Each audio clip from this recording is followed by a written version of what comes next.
We are live, day 4 of the ad at 15 miles per hour. Howdy, howdy. 2-year serve and 5-day serve challenge. You might need to rename that. It's a bit long to introduce every day. But as you guys are flowing in here, do us a favor. Type in the comment section your favorite parts from days 1, 2, and 3, the most impactful thing that you've learned. If you've tried it and brought it on the court and seen results, we'd love to hear that too. So throw some love in the comment section. If you're watching on Facebook or YouTube, smash that like button so we know you're having a good time.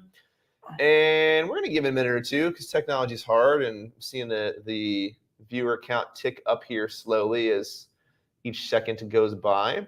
And we're in a delay, so just keep that in mind. We're about a 60-second delay. So Indeed. Catching up. You want to give them a teaser for, oh, by the way, you may have noticed this shameless call out right here for the recordings. If you are coming in here for the first time and you actually weren't with us for days 1, 2, or 3, not a big deal. You can go grab the recordings to those right here. And also, if you've been with us the whole time and you haven't grabbed these yet, 1, you're just not a very good listener. But 2, we really strongly encourage you to buy this. I know everybody that has something for sale is a little bit biased when they strongly encourage you to buy their stuff. But this, for real, we're going to turn this exact same thing into something that you can only buy for $199 next week. So if you want to get it for $49 right now, if you want this workbook to print it out and put in your bag, if you want to be able to watch this over and over and over again, if you want the insurance that this stuff actually works and that you can review it and get to where you want to go, please go here and buy these. We're only charging $49 for this. This is not going to be a huge impact to our business if a bunch of you guys buy this. We're literally pricing this for you. So don't be silly. Go in there and grab this workbook. The one thing I'll add is that, I mean, just when you're working on anything, right? Like we talked about this yesterday, having these progressions, regressions. It takes time to build things, but having the ability to progress forward, and then when things kind of slip up, we hope that your video and your serve, you can use the regressions to improve. And that's what the workbook helps with. But even if you're just taking notes, like be sure to use these progressions, regressions. Don't feel like it's just, it's like working out. Everything doesn't just completely go on a straight line because you're doing it. Sometimes there's plateaus and sometimes there's regressions. I think that, the recordings are great if you want to rewatch, but honestly, the workbook is what why I would be signing up down here, because having that in your bag, like you're not going to be done, right? Like if you've been following along with this since day 1 and you've done the exercises, you're going to already see an improvement, but you haven't put the muscle memory in yet, the repetitions in yet to have the muscle memory. So you're going to have to refer back to this for it to stick. You might go out there, make some adjustments and see more power instantly, but your brain's still got it memorized the old way. So you're going to want to come back to this information, probably the recordings, but definitely the workbook that we go through. So anyway, that's my shameless plug. Go here if you haven't already and grab the recordings in the workbook. Let's see here. Oh, here we go. I'm getting a lot of questions about the workbook. Is the workbook available as a download for those who pay for the recordings? It is, yes. You'll get an email from us. So once you buy the recordings, you'll immediately get an email that shows you how to access all this stuff. Can you buy the workbook without the recordings, or do we have to buy both? It's one package. We didn't separate that. And then we've got some feedback here on some of the nice things. Yesterday, we've got the heel pad on the Continental grip.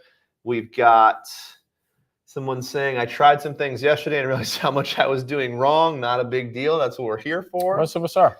Yeah. So if you're not, that's the beauty of tennis, right? It's a little bit like golf. You're never done. Yeah, you're constantly working and growing. As a player and a coach, I'm still, my goal is to grow, even if it's like just a teeny little bit each and every day, and improve. And that's what we want to look at the serve. It's a complicated motion. For sure. All right, shall we get this party started on day 4 here? Let's get it. Let's go here. I'm going to do some scrolling here to get us all the way to day 4, because we are deep into this workbook now. So let me start to talk to the people, and I'll slowly click us to day 4. Sounds good. So the one thing that we'll review, because today what we're talking about is leading with the edge. We're talking about your contact point, and then we're talking about pronation and internal shoulder rotation. So we're really kind of talking about, once we create that racket head speed with an optimal racket drop, how are we making sure that we make good contact? Because at the end of the day, in everything in tennis, whether it's a forehand, your backhand, your serve, it's all about contact and making sure that you're consistently hitting the part of the ball that you want. So the one piece before we hop in to leading with the edge, we'll do a quick review on leading with the elbow. for anybody that missed it or maybe still has questions, this piece is all about forgetting about where your racket is, because I think in all of sports, we start thinking about where to put things, right? And we get technical.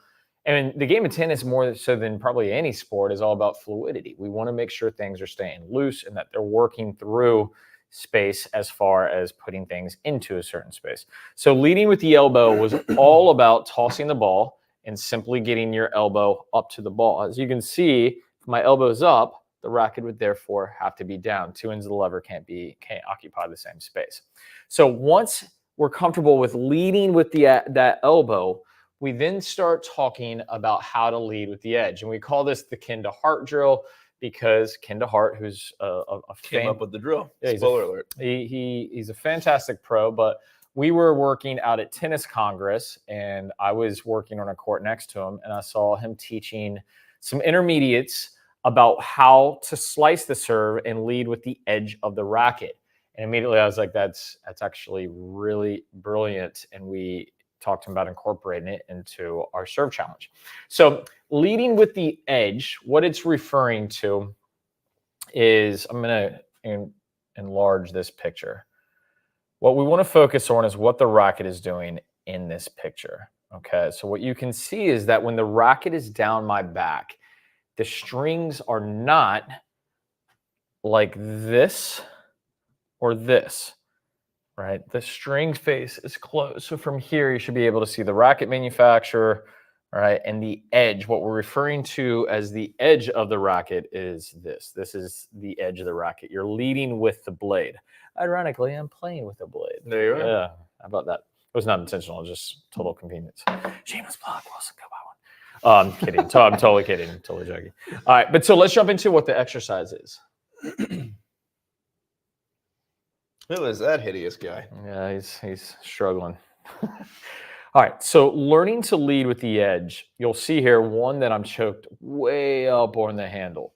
All right, the reason being is that the more your hand chokes up, the more control you have of the head, right? The head of the racket, this being the head.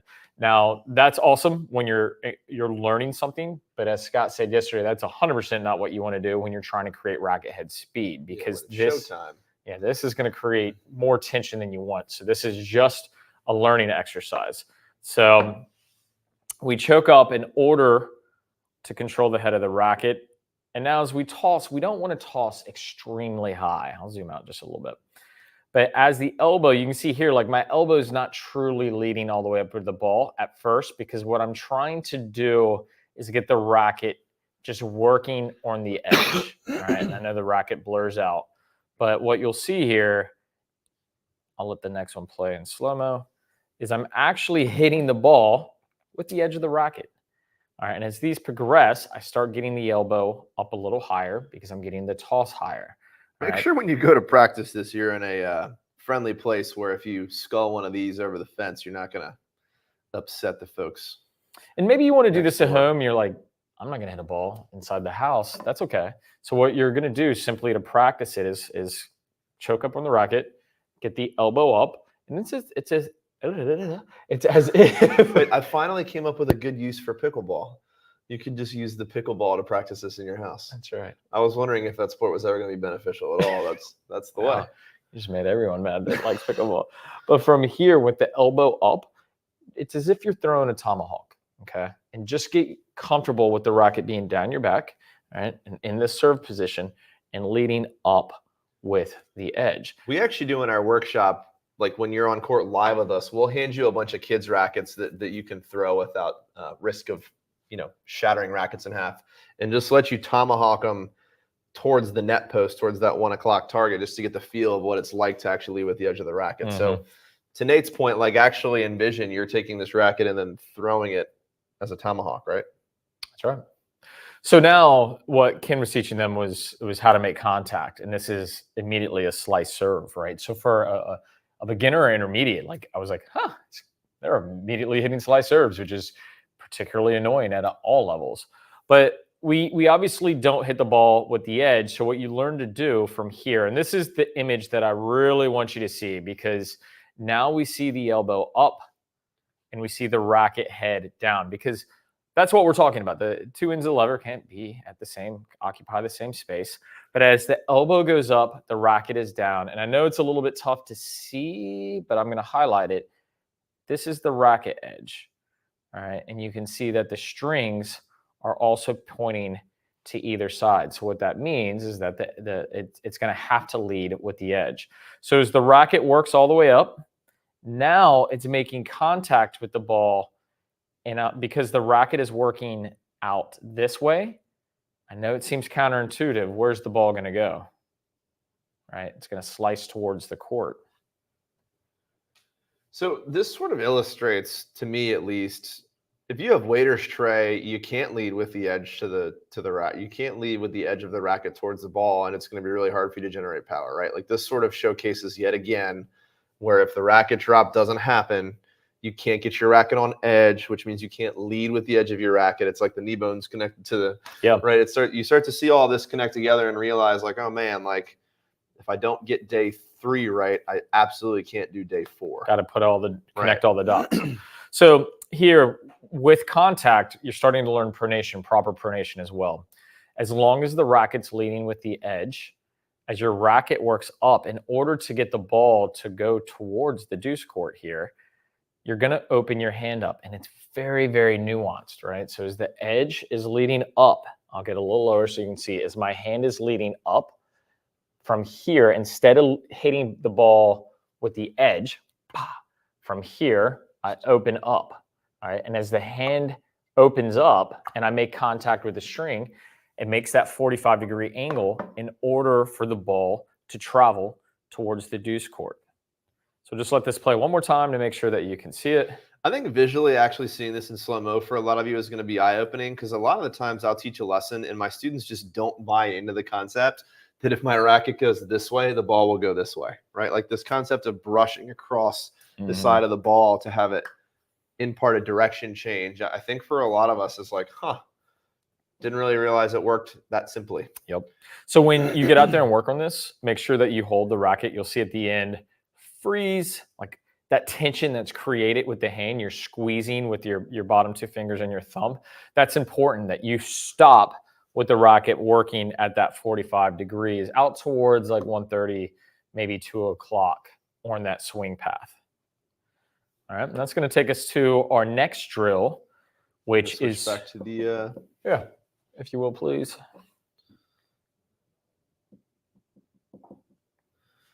All right, so this is where it gets really fun. If you've ever wanted to hit an overhead over the fence, meaning like, you spike it and it hits on your opponent's side of the court and then it travels over the fence. This is all about pronation. Are we trapping the ball first? You skipping ahead? Oh, I did skip ahead. Gosh, so excited. Jumped right into exercise. I read 3. it wrong. I'm sorry. So if you were excited about spiking your over the fence, You got to wait. you're going to have to hold on a second. Glad you caught that. We're going to get there, though. Yeah, I would have also been like, all right, that's it. Yeah. I'm like, See what's ya, up with we're the done. contact point? Yeah. All right, so now we're talking about the contact point, and the big piece of the contact point is how high do you need to make contact? Well, as high as your arm and your racket can extend. At full extension. Yep, so you can see in step number 4, arm fully extended, but it doesn't extend like this, right? So, and to be clear, the reason it doesn't extend next to your ear Turn and sideways so they can see what your other sideways. Yeah, this one? Yeah. Is that helpful? Yep, because what Nate's trying to show you is you're not pointing straight up in the sky. Yeah. With your arm by your ear. Yeah. We want the arm out to some degree because otherwise you're going to have impingement. And listing slightly in front. Yeah. Yep. Because if when we're making contact, the arm is up, but it's away from the ear. There's this space, because if it's here, what you're going to find is that you're having to sway your back and really kind of get out of the arm's way to clear, but you're also going to create impingement. I was going to say, what you're going to find is owie. Yeah. Yeah. Owie. I've been hanging out with my 2-year-old too much. So let's talk about how to find contact. Now, of course, if you're jumping, you're going to get the contact point a little bit higher. So what we're doing on this particular drill is learning the contact. Now, fun fact, this is actually when I was getting certified multiple times. They said they assigned, different things that you have to teach And mine was the contact point on the serve. And this is actually what I did. So what you want to do, now this works a lot better on a curtain. It's not going to work on a chain link fence. But you want to learn to trap the ball, right? So as the ball is traveling up, from here, you're reaching up and you're trapping. Now, my arm's a little bit low here because the curtain was a little bit shorter. So ideally, we're getting this up. But start the serve the way that we talked about throughout this entire challenge. You'll see that the strings are down here, right? Passive wrist, elbow will track back to my left.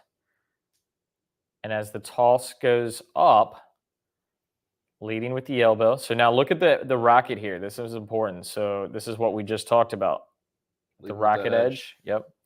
And then as it flips up to contact, try to trap the ball. Now, fair warning, don't swing hard. Every time we have the surf clinics, yeah, everyone just clobbers the back curtain, and it's an indoor court. So the noise is crazy, but then the ball you can't trap it. You're just learning to do this relatively softly. What I will do is disagree with you really quickly.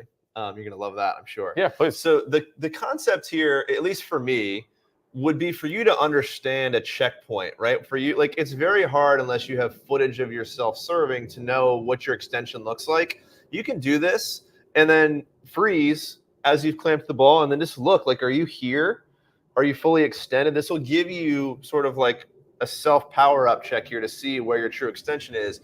And so even if you do this on a chain link fence and you hit the ball and the ball flies off, keep your racket on the fence and you'll still get that same measurement of am I fully extended. So I want to make sure no matter where you are, you can still do this drill. The dream would be you've got a soft curtain where you can swing closer to full speed and really clamp that ball. Yeah. But the win here is being able, once they've frozen at contact, to assess whether they're at a full extension or not, right? Yep. And then you definitely don't want to swing hard because you mess up your racket. So the other thing that we do at some of these surf clinics where this is a tough drill, right? It's not super easy. The other piece is that we'll have players drop back, 6 to 8 feet behind the baseline from where they normally serve from. You gonna bring that up over here? And then I don't actually know that we have footage of it. Is it not in the workbook? No, this is just a little bonus material. My bad. So on this, and from here, toss up, and when you make contact, hold your racket all the way up and launch the ball all the way to the backside of the far curtain on the opposing court, which sounds ridiculous, but you're like, why would I do that? Here's the common mistake, and we got this question early on. Now's the time we're going to talk about it. Yeah. So when you make contact, the common thought is that you're hitting somewhat down. I don't think anybody believes that they're hitting on top of the ball because that would be impossible, right? But in order to hit on the forehead of the ball, we know scientifically that you've got to be 6'7" and above to get anywhere near the forehead. Throw in the comments section if you are not 6'7" or above. Right. Yep. So then the next thing we hear when we ask this from a lot, we'll do a poll and say, well, where do you make contact? And you'll hear a lot of players say, well, I'm making contact on the nose of the ball, right? And to some degree. But the thing to keep that in mind is that when your racket is traveling to the ball, it travels under the ball. So what that means is that you are constantly lifting if you're not 6'7". When you swing up to the ball, you are swinging up to the ball, so you're swinging under the ball and then making contact. And your true contact, depending on height, will vary from the nose to towards under the nose towards the chin, right?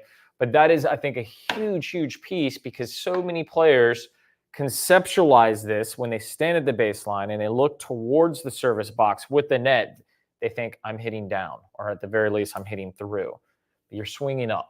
That's why we want to get our chest up to the ball. And that piece is really important. And that's what actually holding the contact and holding it when you're 6 to 8 feet behind the baseline, that's why that's so beneficial. You're learning to make your contact point higher and hitting up. So super simple summary. Say that 5 times fast. Super simple summary. Alliteration. So if you've got a curtain, do the curtain drill. Clamp the ball on the curtain. If you don't, the equivalent of where you can freeze and see if you're at full extension is just drop back behind the baseline, pop that serve, freeze at contact, and take a look at your arm and your body and see if you're at full extension or not.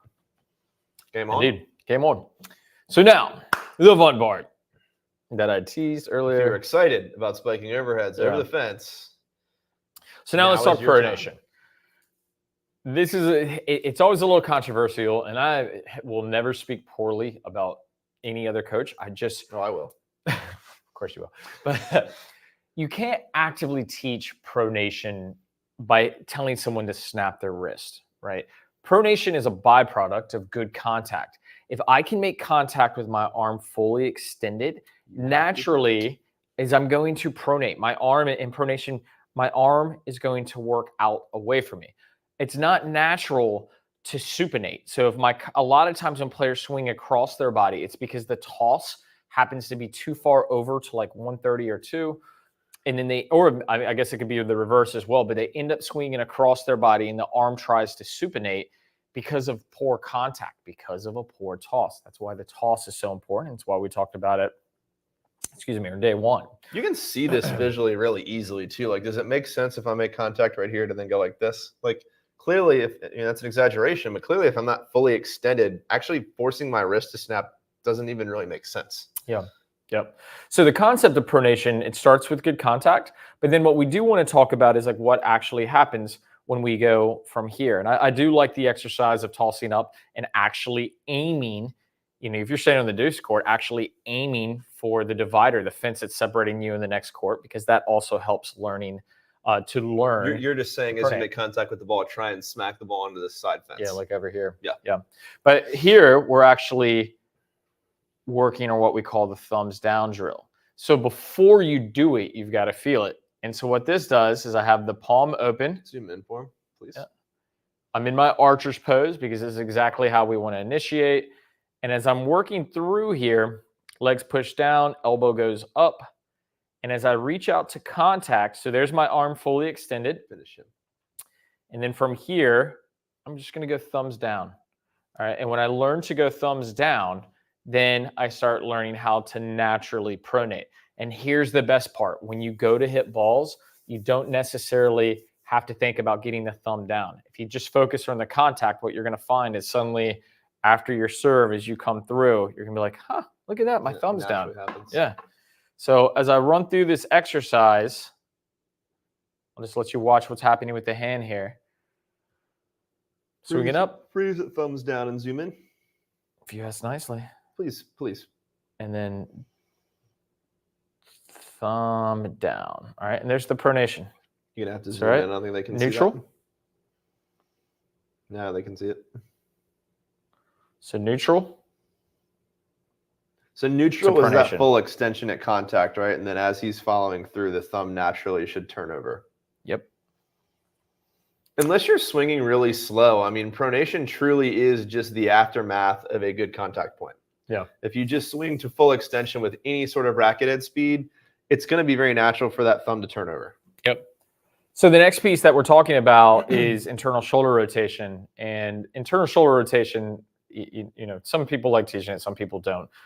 But when we pronate, when the arm gets here, naturally what should happen is that as the arm starts to lead down, the elbow should stay up to some degree. Now, we don't have to be Pete Sampras. Pete Sampras was like here, and it stayed. Superhero rotator cuff. Yeah, it stayed on the dominant side. Now, that for a lot of people, that's going to wreck their rotator cuff. For literally everybody on earth except for Pete Sampras. Yeah. Honestly, he had some sort of alien rotator cuff that was immune to.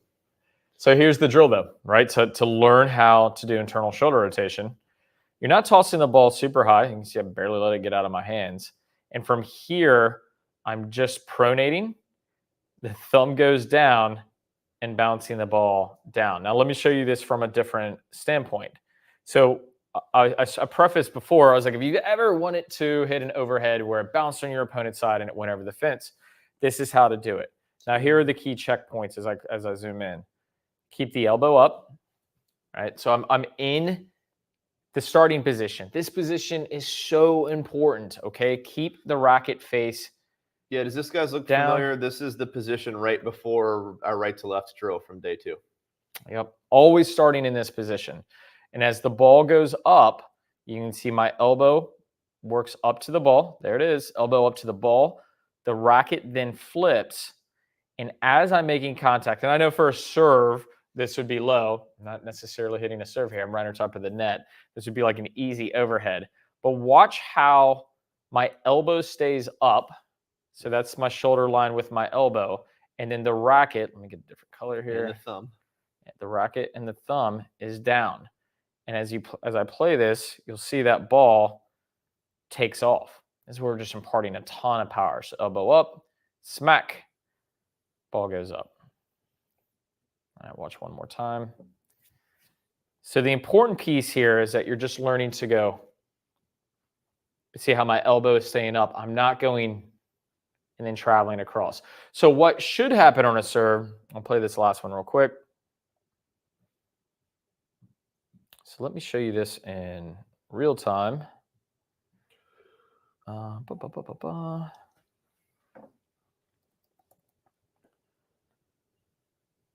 Okay, so here on this serve, what you're going to see. Give him some zoomies, sorry. Ernest says, I can feel my shoulders crying when you guys speak about San Francisco pronation. Yeah.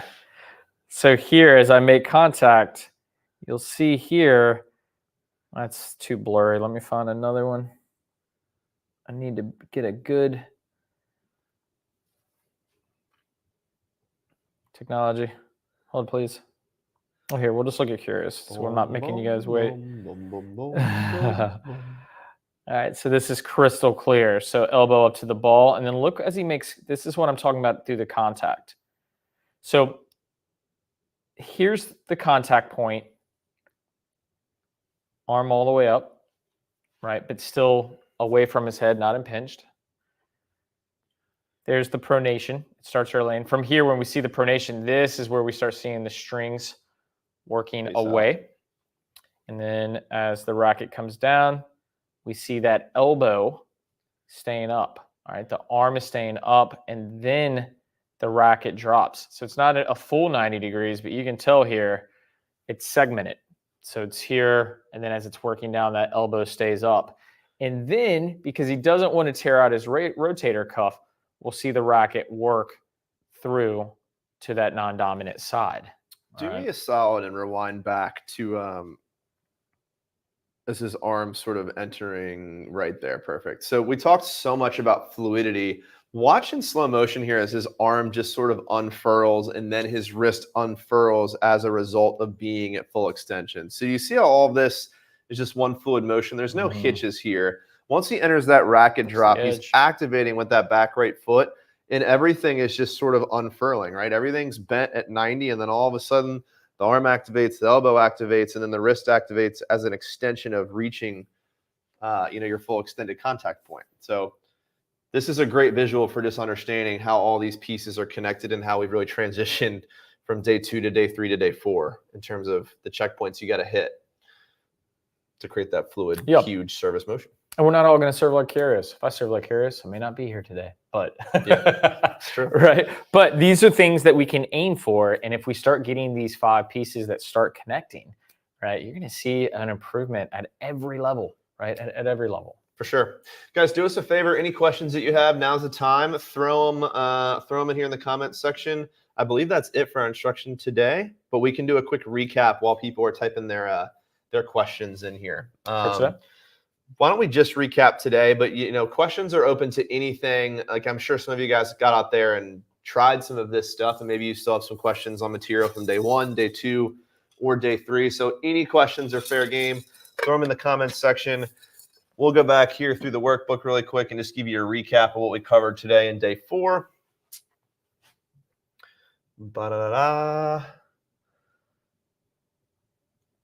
Acknowledge my finger.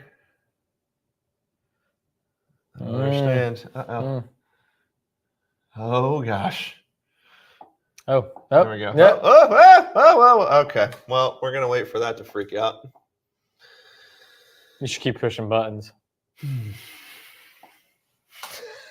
I can do it with No, I will not be defeated by technology. How dare you?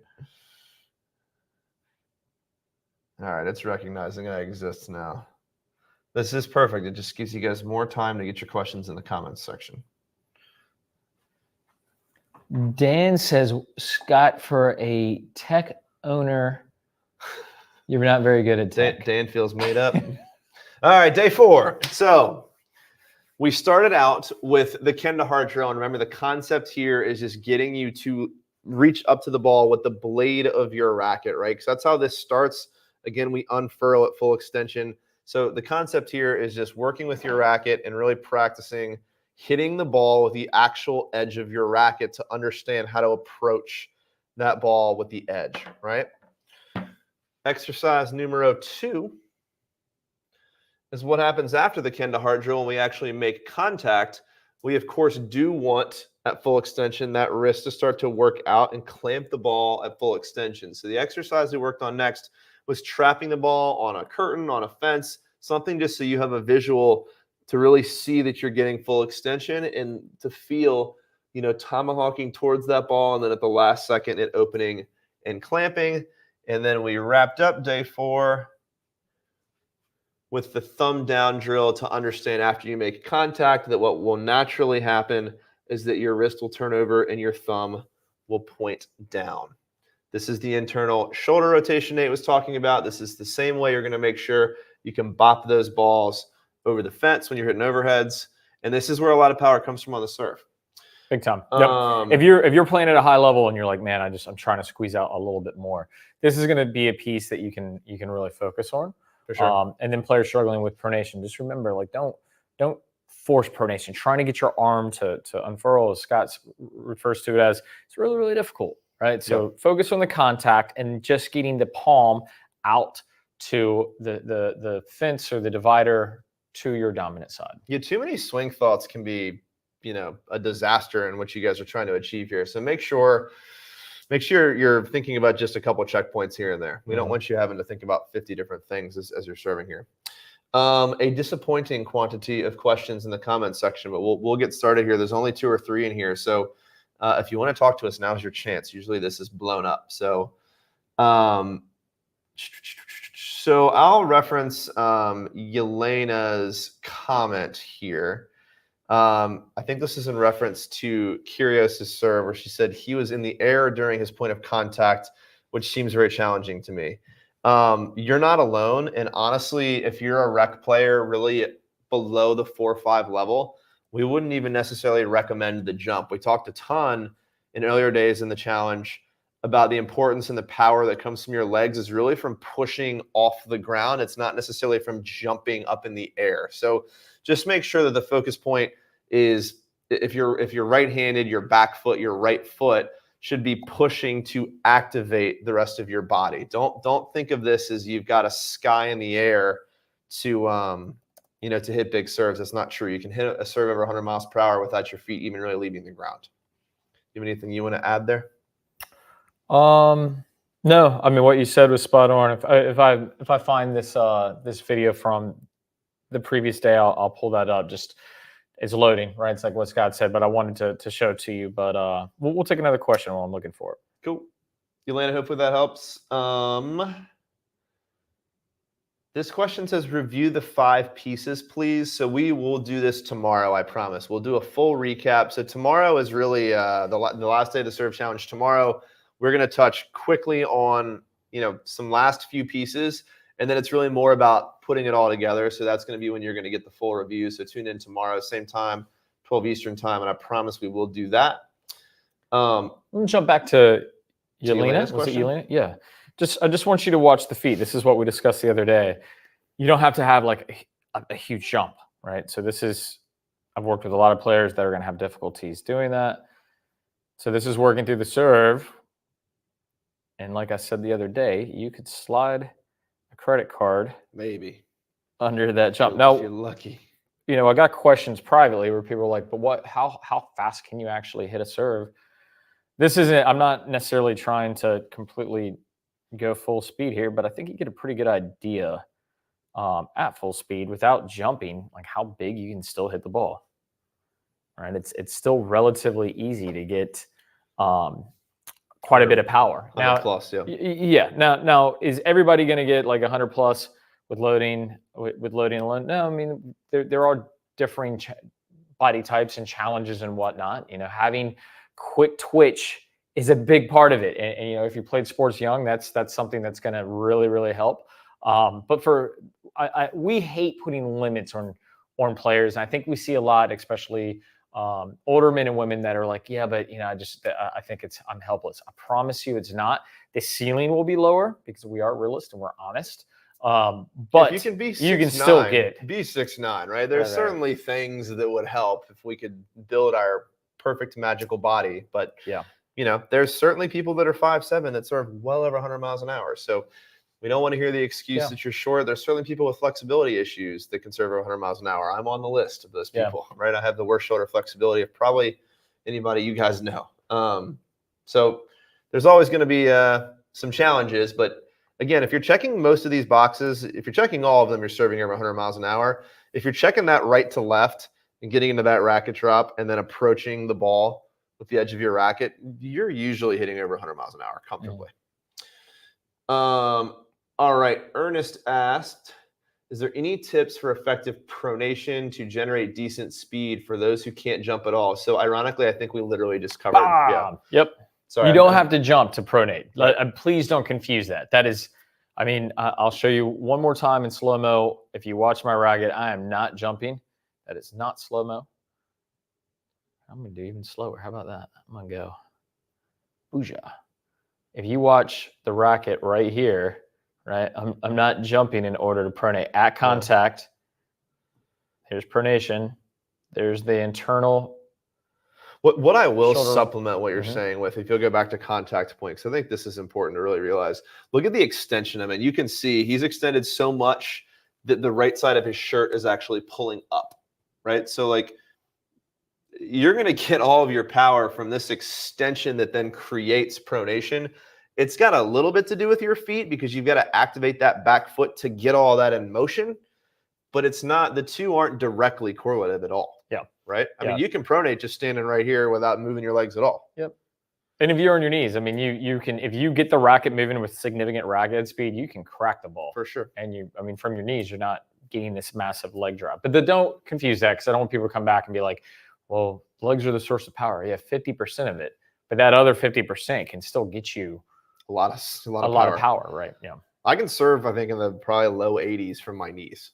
Yeah. Right. And that's just from the pronation and extension, right? And I mean, probably low 90s adding the knees. So. Yeah. at least. I couldn't resist. Sorry. All right. Next question here. Is that our man, Chris? Chris, yeah. So this is an important one. We're talking about serve stance, and if you'll get your red line drawing tool out, you can just use the video you're in, or not, whatever. Sure. Well, he's saying, sorry. So he's just saying, do you change stances when you're serving on the deuce versus ad court? I'm a lefty, and I go more of a neutral stance with my left foot more directly behind my right foot when serving on the ad court. Your thoughts? My thoughts are, Chris, this is a no-no.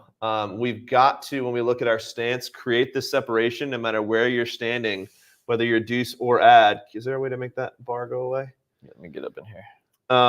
You've got to create this separation and pull that back foot back as it relates to the front foot, or you're not going to get that back hip rotating back. You're not going to get the most rotation out of your shoulders. It would be like standing straight to the court and throwing a ball. So this is not a recommendation. This is a prescription. The stance, we need this foot at least pulled back a little bit. If you're even here, you're just not getting that hip where it needs to be. He's doing that on what side of the court? He's doing it, so he's just mirrored here. He's doing it as a lefty on the ad court. So, I mean, if you just mirrored this.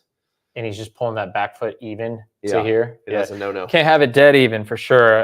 In fact, for most players, when you go from court to court, from deuce court to ad court, it's actually going to be the reverse a lot of times. So for me, if I'm working on my non-dominant side, which would be the ad court as a righty, I'm actually going to take my right foot and I'm going to open it up a little bit more to help with that rotation.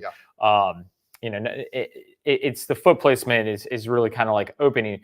But as long as your foot, that's not what I was looking for, as long as your foot doesn't like pass this line, you could live with it if you're flexible through the hips. We see Gael do that to some degree, but like they can't be even, to Scott's point, right? For sure. Ask and you shall receive. I have dozens of questions in here now. So we're going to pick up the speed in our responses. But you know what? I'm feeling generous this Thursday. We're going to go through every single one of them. Okay. I say that now. We'll see. If in 20 minutes we're not making some serious dents, then maybe I'll take that back. But we're going to try. Okay. We're going to go quickly here. Your quickly is not your thing. So do you want me to field this one? Go for it. I'm thorough. You are thorough. I'll give you that.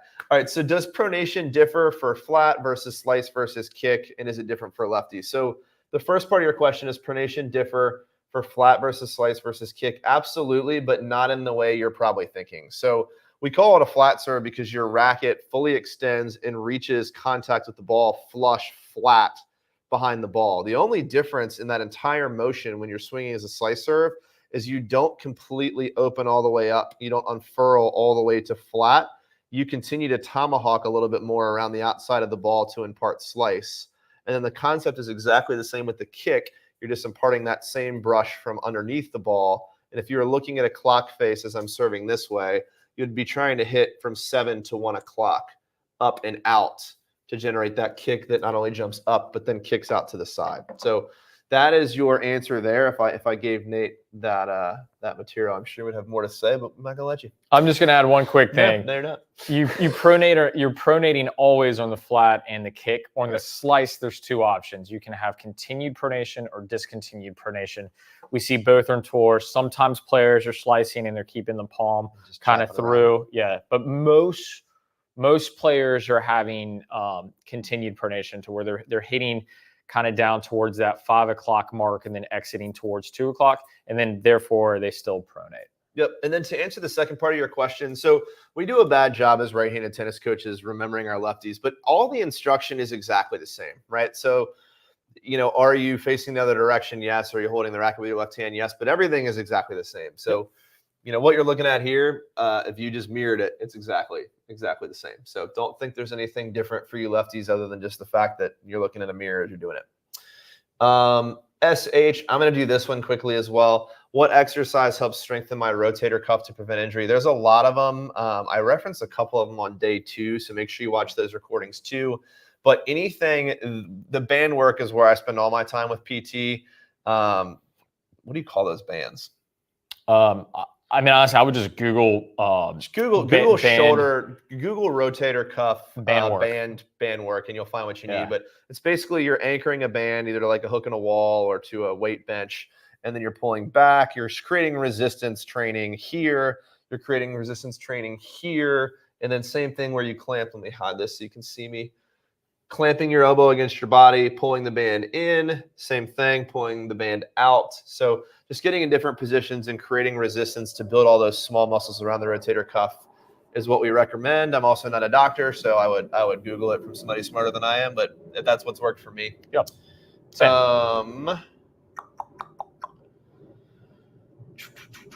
Yelena, you're welcome. Yeah. Very welcome. Thank you. Yeah, thanks for being here today. Taking time out of your day to hang with us. That's right. All right. So Drew says, I was coaching my wife yesterday. Always fun. I don't recommend that if that's the question. I'm just kidding. And struggled on putting the pieces together. The components went well, then all out the window with trying to have her serve away. Thoughts? So yeah, the thoughts here are this is certainly easier to do in segments than it is piecing it all together. And when you get to a new segment that breaks everything, you go back to your previous base camp. We've talked a lot about there's a reason this is broken into 5 days. There's a reason there's exercises in our workbook. You've got to hit a certain checkpoint where those pieces work together, and then you add in another piece. So keep layering in. And if you're struggling, if you reach a new layer and all of a sudden everything falls apart, it's time to go back to the previous checkpoint and then continue to try and add it back. So just continue to layer it in. You shouldn't be trying to do all this at once yet. I mean, we're not even to day 5 yet. Yeah, make sure the racket stays above the waist, right? Like try to start here, try to have her start here, then maybe from the power position, and then working to the serve, but never putting it all down below the waist while we're working through the hands. And I hope you have a comfy couch because teaching your spouse can be tough. I'm pretty good at I've been doing what I do for a long, long time. I gave my wife one tennis lesson and she was like, you don't know what you're doing. I don't know if that's right. And I was like, Okay. I literally get paid to do this. I love her dearly, but she. On the top 1% of certified I was like, we need to people hire you who a knows different this coach. information. Yeah. Yeah. Luckily for me, my son has 2,300 tennis coaches all over the country he can learn from, because I know I have no chance of him listening to anything that I say. Just how it is. Working with family stuff. Maybe Uncle Nate can teach little Brant and Hunter how to play tennis. Price is right.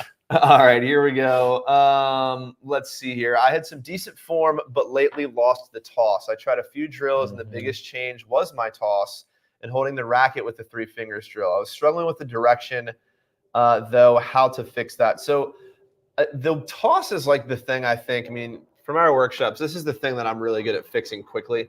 So I'm going to actually just give you a recap of the toss instruction from day 1, and go rewatch day 1, because I cover this really in more detail than I'm going to right now. But if you think about the toss, everybody has, a fear of their toss not being consistent. There's really not actually that much that can go wrong if you think about it. You've got joints in your fingers, you've got joints in your wrists, you've got a joint in your elbow, and then you can let go of the ball too early or too late. That's really all there is. All right. So first thing we're going to do is we're going to get rid of all these joints by locking our arm out. And I don't mean flexing our arm, just straightening our arm, cocking our wrist back so that we're not seeing this, and holding the ball on our fingertips. Now, I'm not imparting any bend from my elbow. I'm not imparting any bend from my wrist, and I'm not imparting any roll off my fingertips. The second that is done, your toss is going to move straight up if you release at eye level, and you won't see any revolutions on the ball. And then the only other thing that could really be imparting problems with your toss is if you're rotating left or right. So just try and find a straight line. So the exercise I like to bring students through when we're on court together is, you're going to want to release the ball at around 1 o'clock. And what we mean by that is, if there's a clock on the ground, noon would be facing towards the net. 1 would be sort of out, starting to get towards the direction of the net post, but not quite. So you're trying to release the ball at 1 o'clock. Go ahead and start with the ball out in front of you at eye level at 1 o'clock, where you want to release it. And then just hinge your arm down to your front leg and come right back through the exact same place you started. I like the visual of there's blinders on both sides here, and I've just got to stay sort of in this narrow area where I start here. I would come straight down. I come straight up. Nothing bends. I open my fingertips, and the ball is going to travel straight up. So I know I've said a lot there, and I'm making it maybe sound a lot easier than it is. But the good news is there really is only a couple things that can make your toss go wrong. So if you master everything that I just said and really just practice it, your toss will be very consistent. It's one of the things that I actually find the easiest to fix with students, because there's just a very specific recipe for typically what's going wrong for you. That's right. Cool. Anything to add to that? Well done. I got a little long-winded. Any tips to shorter players? So we get this question a lot. I mean, Diego Schwartzman is how tall? Not tall. How big does he serve? Real big. Yeah, substantial. He hits a lot of kickers. Yeah. Right? Like, he's putting more top spin. He's putting more for shorter players. You're gonna have to add more spin, simply because you're gonna have to get more net clearance. And I think that's okay. And I think one of the misconceptions is that a flat serve is truly flat. Well, it can't be, because like the ball still has to spin. It's gotta rotate one direction or the other. And every flat serve has some degree of slice, even if it's tiny, tiny. I mean, when I'm going back to like getting certified, I was doing so when I first got started with my career. And you have to do this like assessment, right? Like, have to hit a certain amount of balls into a certain blocked off area, targeted area. And there was these 2 guys from UNC, extremely good players, just out of college. They're dropping like $130, and the guy's like over 1, over 2, over 3. And the instruction was like to hit a flat serve, and they were putting a little bit of slice on it. And the gentleman was the master instructor was basically just like, if you fail. Yeah, like, you're teaching this to a beginner, like, they don't care that you can hit 130 miles per hour. You've got to be able to teach this, and like flat, you've got to take as much slice out of it as you can. And I think it was a little bit harsh. But my point being is, every serve is going to have some kind of spin on it. There's no way to get it to completely be neutral through the air. I agree completely. Doesn't do that. Yeah. All right, we're getting questions flowing in here, so we're going to really speed up our answers here. Still giving you quality, but trying to get to everybody. This is just so super simple. So Roy wants to know a recommended app to record your motion and time your serve. Honestly, just the video app on your iPhone is fine. Because the goal here, like you understand what we understand now, and if you don't, you've got the workbook and you've got the recordings to go back to. You just need something that captures your serve and that you can look at it in slow motion. You don't actually need a fancy app. Like I know when you do video analysis, you're going to use, what is the OnForm? I use OnForm. It is not cheap. No, and it's not necessary when you're just looking. Like for you to convey information to a student virtually from across the world, yeah, you need a tool. But like if you're just looking at me and set your iPhone up, ideally on a tripod that's like around shoulder level. You don't like the angle of putting it against the fence on the ground and looking up, I think is not as useful as it could be. But yeah, I mean, you can grab a tripod on Amazon, I think for like $15 that'll hold your iPhone and collapse real small and fits in your tennis bag. Film from behind. And as we mentioned, I think yesterday, if you want to know the speed of your serve, Swing Vision is probably the app that we suggest. For sure. All right. Does the follow-through end on the left side of the body? I'll cover this one really quickly. So yes, when you reach full extension, and I'll bend down here so you can see, when you reach full extension at contact and that thumb turns over, and you'll show video footage here, it would be really weird for me to bring this back here. It's going to naturally curl around the left side of my body as a right-handed player, as you're seeing Fed do here. And obviously a lefty, same exact concept. They're going to come around the right side of their body on the other side. So yes, is the answer to your question, Bill.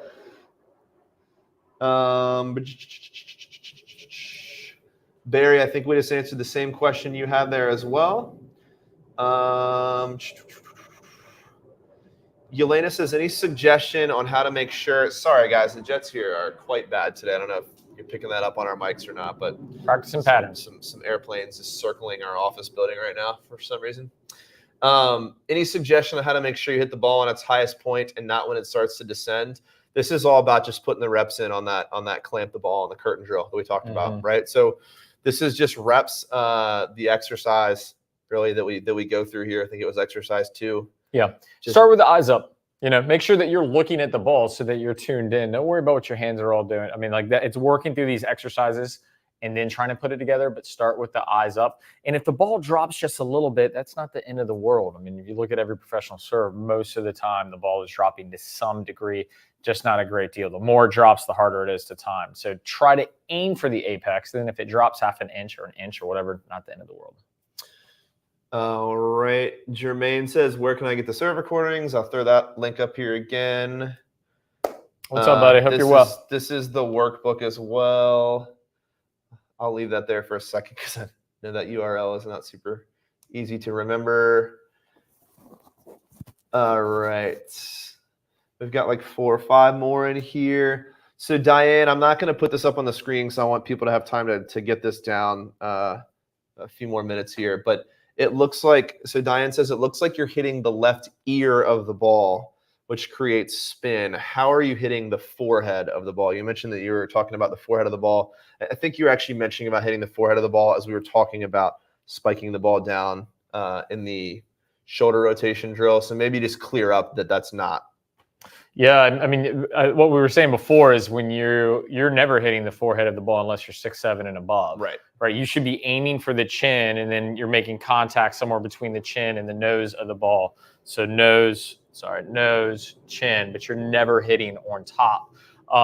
As far as learning internal shoulder rotation, what we were talking about is you're just learning to keep the elbow up a little bit longer than the hand and racket so that it'll follow down. And from there, you are focusing on hitting more of the forehead. But the reason that works is that you're not tossing up. I'm basically taking my hand and just tossing inches out of my hand and then hitting it.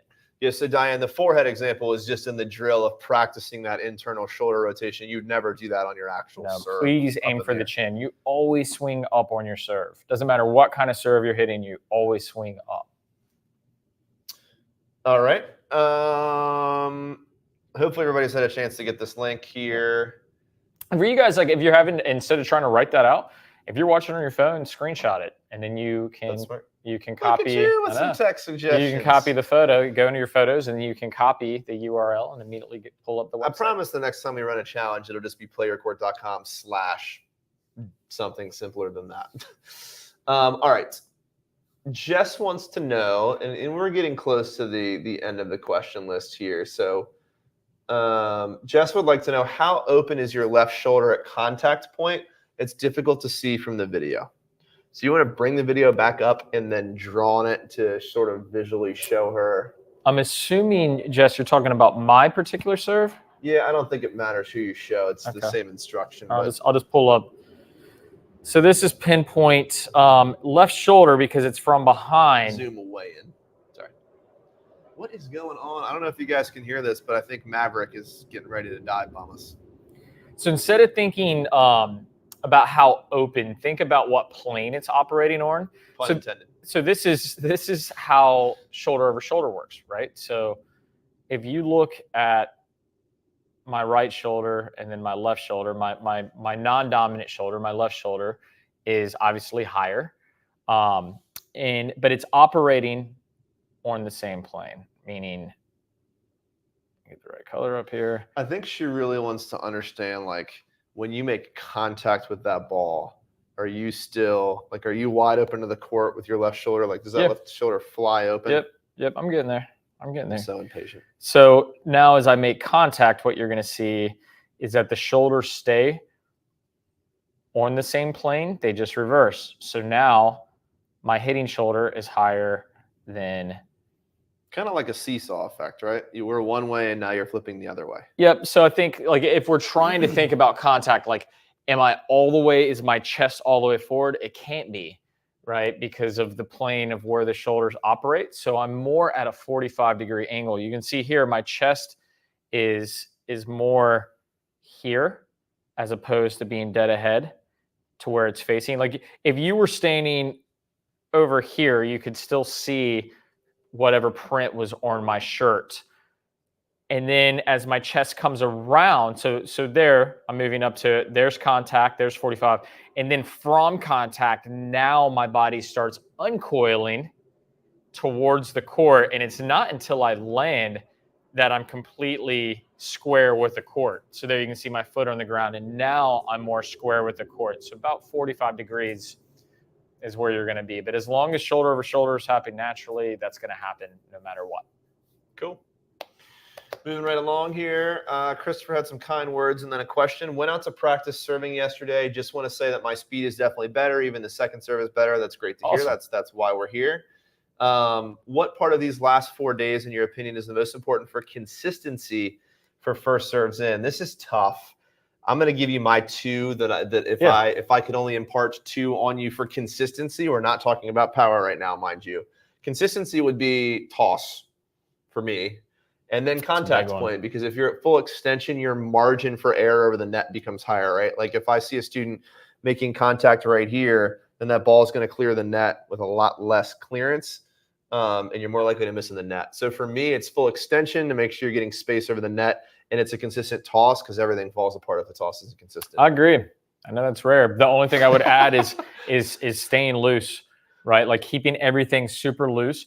I always tell people, like, try to hit it 70% and just stay super loose. If you're really trying to crush the ball, you're actually doing more damage than you're good, because like when we try, right, it's not wrestling or anything like that to where you can exert force over something. The more we try, the more we impart muscle, and the muscle engagement is going to cause being tight. So just stay loose. For sure, for sure.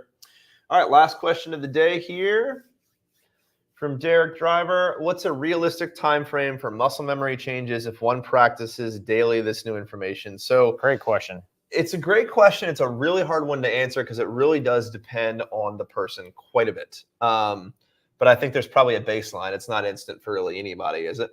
I mean, if you've got a clean slate, like our favorite student to coach would be an adult who's never played tennis before, because you've got the brain of an adult but the clean slate of a 3-year-old with no bad habits. So if you're brand new to the sport, it's realistic that you get this right the first time because you don't have any other thoughts in your head. A lot of this is how many years of doing it incorrectly do we have to erase? Yeah, you're right. So, your history plays a pretty big role in your future, unfortunately, in this situation where if you've been doing it wrong for a really long time, it's going to take more reps to undo that, usually. I mean, the two ends of the scale for me, you're never going to get the same result.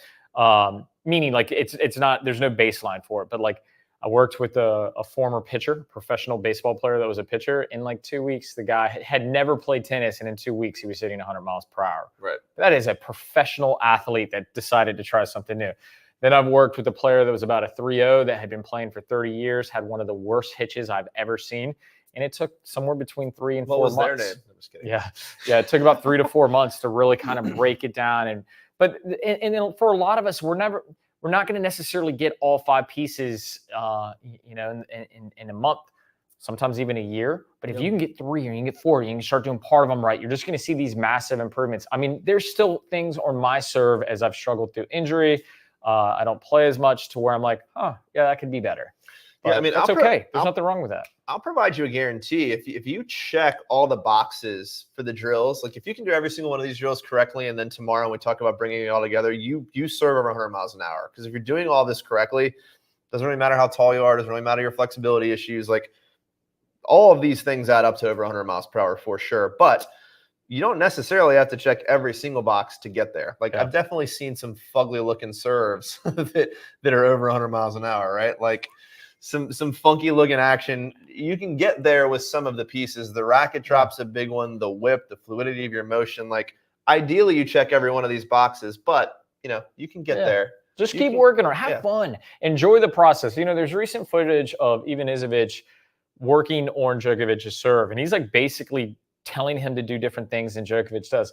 Here's the greatest player, whether you're or not. I mean, here's the player that's won the most Grand Slams, who's still winning, still working on his serve, right? So whether you are a 5.0 or a 2.5, like we just keep working and enjoy the process. But Derek, I mean, it's tough to give you a time frame, but if you do this every day for an hour, you're going to accelerate it, and I would expect your results to be pretty high. Yeah, and quick.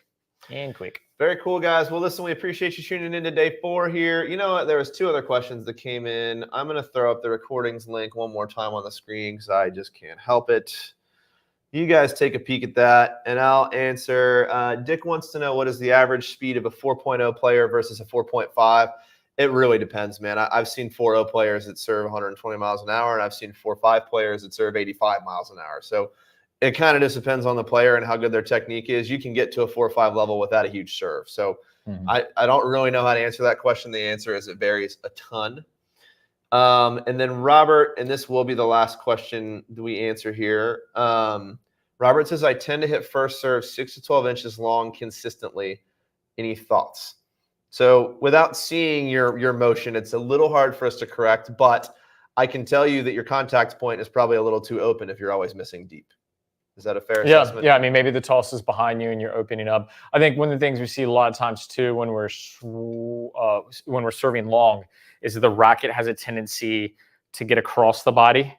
So the dwell time of the ball is too long. Focus on what we were talking about today with kind of the internal shoulder rotation and get in the habit to where you're working out away from your body. And I think that could, without seeing your serve, that would be my guess. Yeah, tough to diagnose without seeing your stroke, but there's some things to take a look at.